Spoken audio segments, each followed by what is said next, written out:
Present by Ravi studio Ambikapur.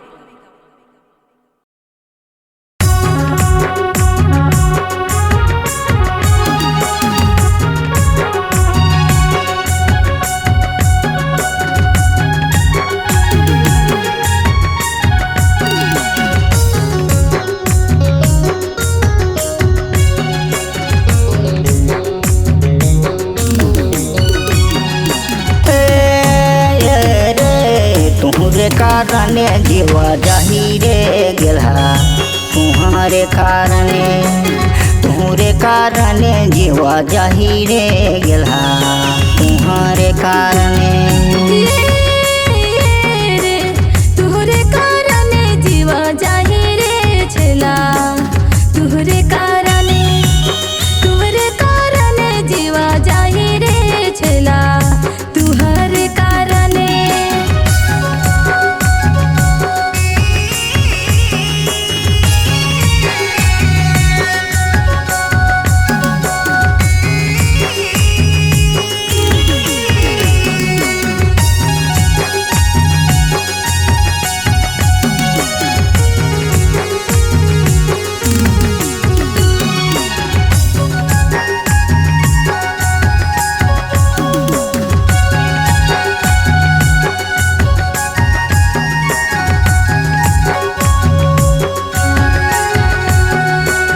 जब लेनी देखो तोला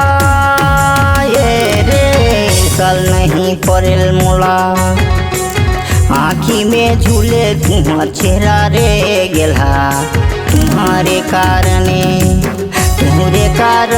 जीव जाही रे गेला, तुम्हारे कारण जब लेनी देखो तोला ये रे सल नहीं पड़ेल मोला, आँखी में झूले तोर चेहरा रे छला, तुहरे कारण जियो जाही रे छला, तुहरे कारण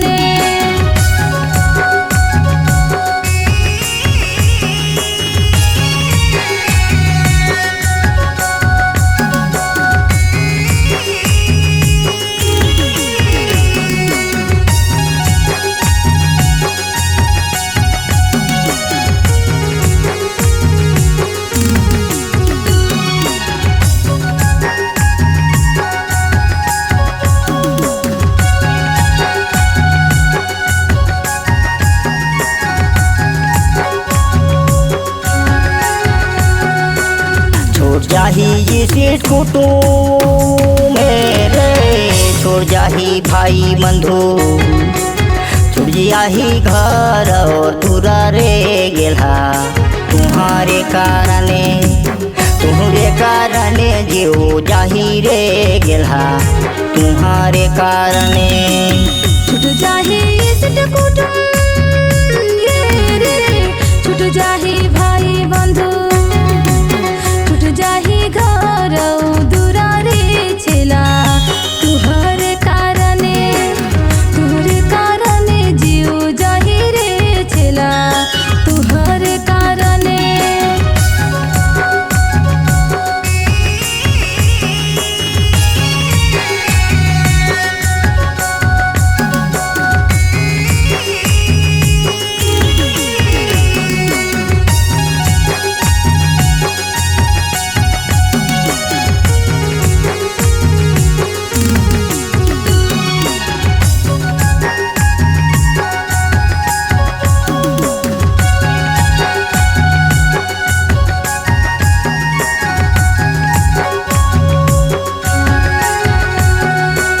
कर्मा महीना दिला ये रे तुहरानी आग देवा,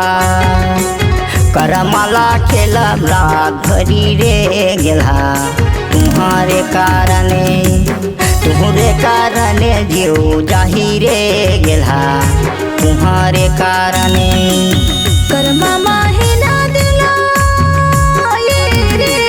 तुहरा जाया एक देवा,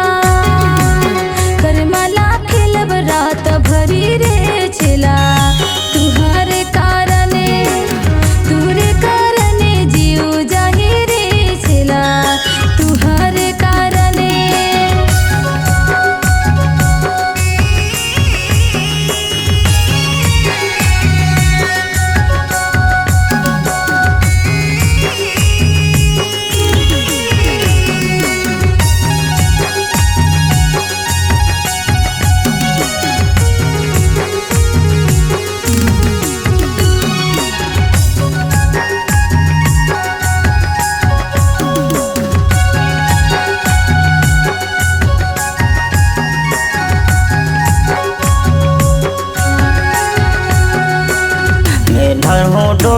करी रे तू धरियो सिंही करी करमाला खेलबरा घरी रे गेला तुम्हारे कारणे तुम्हारे कारण जीव जाही रे गेला तुम्हारे कारणे तू रहियो ढोलक धरी रे मैं धरोसी करी करमाला खेलब रात भरी रे छेला तुहरे कारणे जीव जाई रे छेला तुहरे कारणे जीव जाही रे गेला तुम्हारे कारणे जीव जाई रे छेला तुहरे कारणे जीव जाही रे गेला तुम्हारे कारणे